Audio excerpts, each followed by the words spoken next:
Cordial saludo, queridos televidentes de nuestro programa La Hora Católica. Una nueva oportunidad de llegar a sus familias, a sus casas, a sus hogares, a través de la meditación de la Palabra de Dios que se nos ofrece en la liturgia de cada domingo. Siempre nuestro agradecimiento a Secop TV Santuario Teletatamá, que hace posible que podamos llegar a ustedes a través de la televisión y de las diferentes plataformas de redes sociales, donde nos pueden también seguir y escuchar esta meditación y esta reflexión de la Palabra de Dios.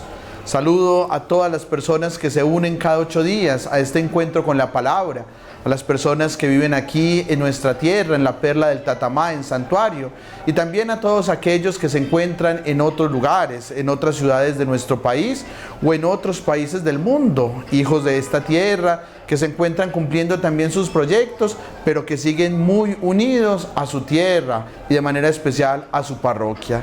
Como les digo siempre, sientan la cercanía de esta su parroquia con todos ustedes, que les encomienda cada día en la oración, en el altar de la Eucaristía y en la oración con Jesús Eucaristía.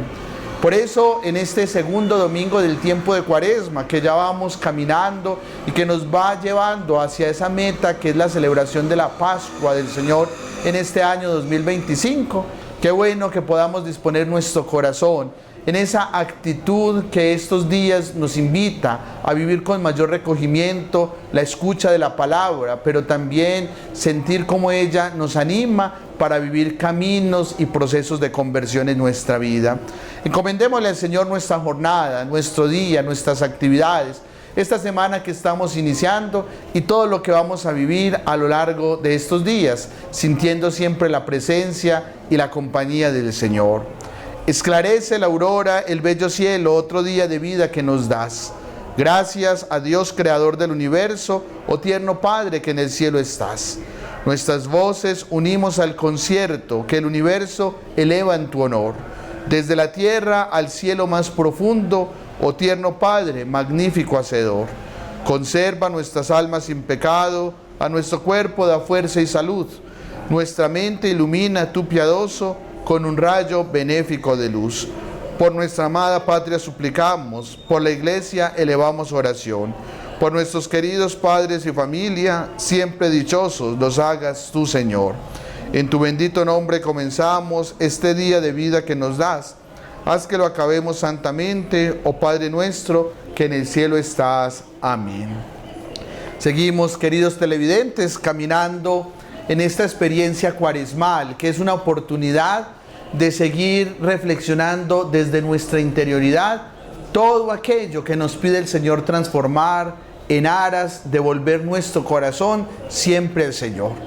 El cristiano, el discípulo de Jesús, es aquel que siempre está en una actitud constante de revisión de su vida para poder sacar lo mejor de sí y poder darle lo mejor siempre al Señor. Y por eso, en este segundo domingo de Cuaresma, nos unimos a un texto muy precioso en la liturgia de la Iglesia, el texto de la Transfiguración, que nos permite llevar de una manera pedagógica lo que la Cuaresma busca realizar en cada uno de nosotros. Recordemos que este tiempo es un tiempo que la Iglesia nos invita a vivir desde una experiencia muy procesual, muy de camino, muy pedagógica, para que nosotros podamos comprender nuestro llamado constante a volver siempre la mirada al Señor. Hace 8 días la palabra nos presentó el texto de las tentaciones, este texto clásico que meditamos y que nos invitó también a proponernos cosas concretas para este discernimiento cuaresmal. Hoy vamos a escuchar este texto también de la Transfiguración en esta versión de San Lucas, que es el evangelista que nos acompaña en este año del ciclo C. Del Evangelio según San Lucas. En aquel tiempo tomó Jesús a Pedro, a Juan y a Santiago y subió a lo alto del monte para orar. Y mientras oraba, el aspecto de su rostro cambió y sus vestidos brillaban de resplandor. De repente, 2 hombres conversaban con él. Eran Moisés y Elías, que apareciendo con gloria hablaban de su éxodo, que él iba a consumar en Jerusalén. Pedro y sus compañeros se caían de sueño, pero se espabilaron y vieron su gloria y a los 2 hombres que estaban con él. Mientras estos se alejaban de él, dijo Pedro a Jesús: Maestro, qué bueno es que estemos aquí. Haremos 3 tiendas, una para ti, otra para Moisés y otra para Elías. No sabía lo que decía. Todavía estaba diciendo esto cuando llegó una nube que los cubrió con su sombra. Se llenaron de temor al entrar en la nube y una voz desde la nube decía: Este es mi Hijo, el elegido, escúchenlo. Después de oírse la voz, se encontró Jesús solo. Ellos guardaron silencio y por aquellos días no contaron a nadie nada de lo que habían visto. Palabra del Señor. Nos encontramos pues en este texto, como les decía, de la transfiguración. Es un texto que conocemos clásicamente como una teofanía, es decir, una revelación o una manifestación de Dios.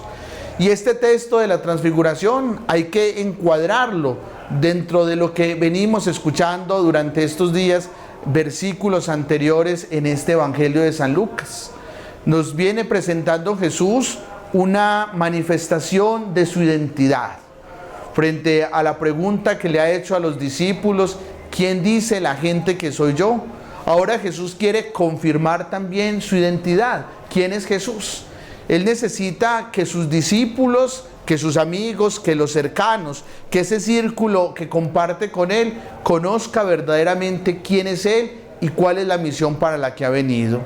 Y recordemos que en varias ocasiones Jesús ha tenido que reprender a sus discípulos, especialmente a Pedro, que representa a la cabeza de la comunidad, porque aunque sus pensamientos o sus palabras muchas veces parecen acertadas, luego lo que manifiesta va a mostrar que aún no ha comprendido y que con seguridad esa es la misma experiencia de los demás discípulos, quién es verdaderamente Él o cuál es el mesianismo, la propuesta que viene a presentar Jesús. Y por eso este texto de la transfiguración nos ayuda a seguir develando la identidad del Señor. ¿Quién es Jesús? ¿Cuál es su tarea? ¿Cuál es su misión? ¿Cuál es su proyecto? Y vemos al comienzo del texto que nos ubica el evangelista a Jesús subiendo con los discípulos, con 3 en concreto, Pedro, Santiago y Juan, a lo alto del monte. Ya acá encontramos 2 claves importantes para reflexionar en este evangelio. La primera es que Jesús quiere hacer partícipe de su proyecto a sus discípulos y por eso los lleva para que vivan esta experiencia de la transfiguración, para que puedan comprender verdaderamente su identidad. Esto a nosotros nos compromete también, queridos televidentes. Decidir asumir el proyecto del Señor implica sentirnos partícipes y convocados por el Señor, por Jesús, que nos llama y nos invita también a que nosotros asumamos un estilo de vida con Él. No podemos conocer de Jesús, no podemos hablar de Jesús si no nos hemos animado a entrar en su grupo, en su comunidad, si no estamos en ese contacto con el Señor. Por eso Jesús ve la necesidad de que sus discípulos lo acompañen en este momento. Fácilmente Él podría haber vivido ese momento solo, pero Él quiere mostrar cómo el proyecto de su seguimiento se entiende desde esa cercanía en comunidad, desde esa vivencia de cada una de estas situaciones a nivel del grupo, de los hermanos, de las personas que quieren compartir ese proyecto del Señor. Y los invita a subir al monte, una representación desde el Antiguo Testamento de la presencia de Dios. Si nosotros hacemos un recorrido por varios textos del Antiguo Testamento, cada vez que se quería resaltar la presencia, la comunicación, la unidad de la persona con Dios, se manifestaba a través del monte. Uno de los ejemplos más conocidos, Moisés, cuando sube incluso con 3 personas también del pueblo. Acá vemos que Lucas nos está haciendo una analogía de este texto del Nuevo Testamento con el episodio también del libro del Éxodo, del momento en que Moisés recibe la ley, que es acompañado también por 3 personas del pueblo, y que se encuentra en la montaña, en el lugar sagrado, para recibir esa ley. Pues Jesús ahora quiere también mostrarse como aquel que quiere transmitir y dar un mensaje nuevo en ese ambiente, en ese contexto de la oración, del encuentro con el Señor. Y nos dice el texto que mientras oraba, el aspecto de su rostro cambió y sus vestidos brillaban de resplandor. Es esto lo que nos llama la atención de la famosa experiencia de la transfiguración. cómo el Señor en ese contacto, en ese encuentro íntimo con el Padre, transforma su rostro, transforma sus vestidos. Parece un dato sin sentido muchas veces, pero tiene toda una importancia dentro del texto, porque el vestido representa también la identidad de la persona y el rostro claramente representa esa dimensión espiritual. Y por eso mostrar que Jesús en ese momento de la oración resplandece en su rostro y en sus vestidos es claramente una muestra del cambio que quiere el Señor regalarnos y producir cuando hay una verdadera experiencia con Dios. Acá hay otra clave para nosotros, queridos televidentes. La oración nos transforma, la oración nos transfigura. ¿Cuántas veces nosotros le pedimos al Señor o decimos en nuestro diálogo común, quiero transformar esto en mi vida? Siento que hay una situación, una realidad, un hecho que no he podido lograr trabajar, que me está afectando, o algo ya a nivel más grande, a nivel de familia, a nivel de una relación de comunidad. Esta situación siento que no se ha podido solucionar en mi familia. Las madres muchas veces, tengo un hijo, una hija que no está como por un camino muy adecuado. ¿Cómo lograr que esta persona sea tocada, transformada? Hoy el texto nos lo está dejando claro. Cuando estamos en la oración, nos transfiguramos delante del Señor.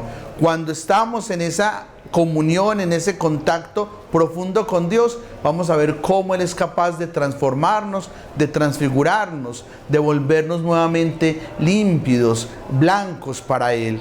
Lo puede hacer con nuestra vida y lo puede hacer con la vida de los seres que nosotros amamos. Por eso la oración es vital en la vida de nosotros los creyentes. Es una arma poderosísima que tenemos para tocar ese corazón de Dios y para que podamos vivir auténticos procesos de conversión. En este tiempo de Cuaresma sí que se hace necesario, ya que estamos haciendo una mirada interior, una revisión profunda de nuestra vida. Qué mejor hacerlo que desde una oración mucho más comprometida, una oración más intensa que nos permita ver esos frutos y reflejar esa imagen y esa semejanza del Señor. Pero luego nos dirá el texto también que después de este acto de la transfiguración, de que Jesús cambia su rostro y sus vestidos, aparecen dos personajes, Moisés y Elías. Personajes importantísimos dentro de la tradición del judaísmo. Uno representa la ley, Moisés, que ha recibido la ley, y Elías, que representa el profetismo, una de las instituciones importantes para el pueblo judío. Los profetas, precursores de ese mensaje de salvación, de ese anuncio del Mesías. Los profetas que anunciaban y denunciaban todo aquello que iba en contra de ese proyecto de Dios y que anunciaban esa espera mesiánica, esa esperanza de que un día vendría un ungido, un Salvador, a renovar nuevamente a Israel, al pueblo elegido, para llevarlo a esa plenitud, a ese proyecto feliz, dichoso que el Señor les había prometido. Y por eso con esto se nos está mostrando la continuidad que existe entre la historia de la salvación comenzada en el Antiguo Testamento y su plenitud manifestada en Jesucristo, como ese culmen de esa revelación, de ese anuncio, de esa manifestación de Dios. Muchas veces nosotros creemos que la palabra de Dios está desinstalada, desarticulada, que no existe de pronto una plena comunión entre el Antiguo Testamento y el Nuevo Testamento. Y este texto nos deja ver claramente que no es así, que hay toda una línea de continuidad entre lo que Dios en el Antiguo Testamento fue manifestando desde los patriarcas, los jueces, los profetas, hasta la llegada de Jesús, hasta el nacimiento del Señor, como ese amén de Dios, como esa plenitud de la revelación. Por eso es un texto que nos va mostrando esa continuidad de la historia de salvación que sigue siendo historia de nuestra vida. La vida de todos nosotros, queridos televidentes, es una historia de salvación donde Dios se ha ido revelando, se ha ido mostrando y sigue llevándonos, conduciéndonos en ese peregrinar terrenal hasta que un día podamos llegar y habitar esa tienda eterna, ese lugar preparado por el mismo Dios. Pero en este texto aparece algo muy humano. A mí me fascina de los evangelios eso, que nos muestran mucha la realidad humana. A veces nosotros queremos demasiado divinizar las cosas y se nos olvida que por eso Jesucristo se hizo hombre. Jesús se hizo hombre para desde nuestra humanidad poder exaltar esa humanidad y glorificarla. Y lo vemos claramente hoy reflejado en este evangelio cuando nos menciona que Pedro y sus compañeros se caían de sueño. Hay una versión que dice mejor, estaban dormidos y se despertaron frente a esta realidad. Es lo que nos sucede a nosotros, los seres humanos. No solamente vivimos un sueño físico, sino que muchas veces estamos también en un sueño espiritual. Nuestros sentidos espirituales están adormecidos. No hemos despertado para descubrir lo que Dios nos quiere proponer y a lo que nos llama. Y por eso este texto también es un sacudón para que nosotros nos pongamos en esa actitud de camino, de vigilia, de estar atentos a lo que el Señor nos presenta. Cómo la transfiguración pasa precisamente por un despertar a la vida que Dios nos invita. Cómo la transfiguración pasa por una experiencia de ese dormir en las cosas del Señor a un despertar a las cosas que vienen de Dios. Es lo que los discípulos hoy también nos están mostrando y que son una imagen que con seguridad nos retratan muy claramente a nosotros, pero que también nos muestra que no estamos para quedarnos ahí. Los discípulos inmediatamente se despertaron, vieron a estos dos hombres junto con Jesús, a Moisés y Elías. Incluso decidieron hacer unas chozas, querían hacer unas chozas para que ellos se quedaran. Es el deseo también de quien quiere que el Señor siga en su vida, pero con un peligro muchas veces, y es que ese seguir en la vida puede instalarnos y creer que ya todo está acabado y que la vida ya es color de rosa. Y por eso nos dice el texto más adelante que ellos hablaban precisamente del éxodo que tenía que vivir Jesús. La vida cristiana, mis queridos hermanos y mis queridos televidentes, es una experiencia para caminar en éxodo, en salida. Es una experiencia que nos lleva a saber que todos los días tenemos que ir migrando de esas situaciones existenciales que nos impiden muchas veces vivir el auténtico reinado de Dios en nuestra vida y que nos prepara a una consumación plena que es la Jerusalén celestial. Esa vida eterna, esa tienda que Dios ha preparado para nosotros. Por eso la fe es aterrizada. A veces nosotros creemos que la fe solamente se circunscribe en un ámbito piadoso o emotivo, sentimentalista, y se nos olvida que la fe es aterrizada.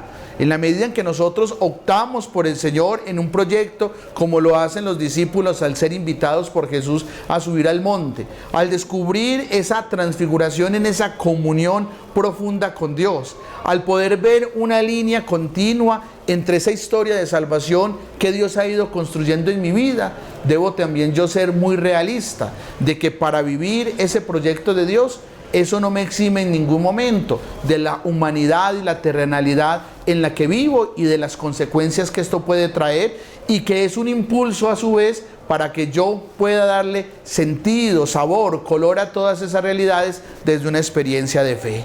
Eso es lo que es la transfiguración en el fondo, comprender cómo esas categorías que a veces tengo tan instauradas en mi mente, de una fe muy sentimentalista, puedo aterrizarlas de una manera muy clara para vivir una vida verdaderamente desde Dios, pero donde comprendo que todo lo que tengo alrededor me ayuda también a poder crecer en esa experiencia de éxodo, de salida, que me conduce hacia una verdadera liberación. En nuestro caso como cristianos, salir del pecado a esa vida eterna, a esa vida definitiva con el Señor. Por eso, si nosotros queremos decir, el texto de la transfiguración es el mejor ejemplo de camino y de propuesta cuaresmal que nosotros tenemos para este tiempo que la Iglesia nos regala. Que ojalá pues, queridos televidentes, nosotros podamos tomar muy en serio estos puntos de reflexión, llevarlos a nuestra vida y permitir que nuestra vida también se transfigure como hizo Jesús, y que sea una oportunidad para seguir avanzando en este deseo de ser la imagen y la semejanza de Dios en la que fuimos creados.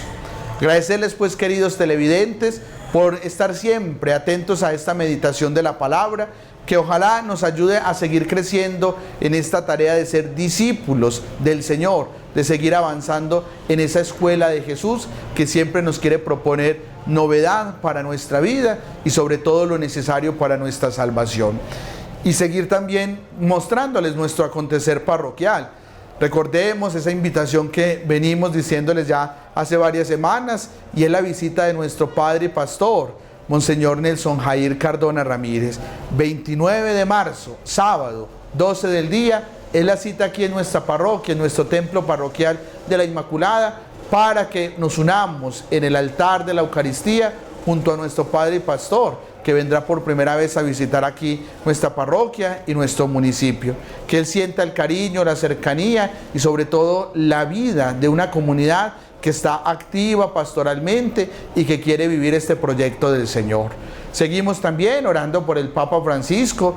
El día 13 cumplió precisamente 12 años de pontificado, 12 años de haber sido elegido padre de esta iglesia, de ser el vicario de Cristo, de ser el sucesor del apóstol Pedro y quien dirige esta nave que es la iglesia. Por eso sigamos pidiendo por su salud. Hemos visto que ha tenido una recuperación, pero debemos seguir siempre unidos en la oración para que el Señor le permita seguir acompañándonos en esta iglesia que Él mismo le ha confiado. Y esta semana tenemos una fiesta muy especial, no solamente en la iglesia, sino yo creo que también para este pueblo que he visto que tiene una gran devoción por San José. Celebramos el 19 de marzo, celebramos a San José. Y por eso él, que es el patrono de la Iglesia Universal y que aquí en esta tierra de santuario tiene una devoción tan grande, qué bonito que podamos rendirle el homenaje. Por eso vamos a tener el triduo de preparación el día lunes, martes y miércoles, 17, 18 y 19, en la Eucaristía a las 6 de la tarde, para que vengamos y nos unamos a este triduo. Y el día clásico, el 19, podamos participar de la Eucaristía solemne a las 6 de la tarde. Que podamos rendirle el homenaje, la veneración a este gran santo, patrono de la Iglesia Universal, modelo de grandes virtudes, y que desde el silencio, como lo describe la Escritura, nos enseña también cómo vivir ese proyecto con el Señor. Seguimos pues avanzando en nuestro acontecer parroquial. Ya en menos de un mes estaremos celebrando la Semana Mayor. Por eso, que no nos vaya cogiendo ventaja las cosas que muchas veces queremos cumplir y trabajar en nuestra vida, sino que por el contrario, vayamos con buen tiempo, con buena marcha, viviendo lo que queremos y sobre todo preparándonos para celebrar las fiestas pascuales. Que el Señor los bendiga pues en esta nueva semana, nos siga sosteniendo y acompañando y nos permita cada día seguir creciendo en el amor y en la voluntad que Él quiere para cada uno de nosotros. Y esta bendición que llegue a todos ustedes, los que siguen este programa, los que se encuentran en esta tierra o en otros lugares. El Señor esté con ustedes. Y la bendición de Dios todo misericordioso, del Padre, del Hijo y del Espíritu Santo, descienda sobre ustedes y les acompañe siempre. Un abrazo y una feliz semana en el Señor para todos.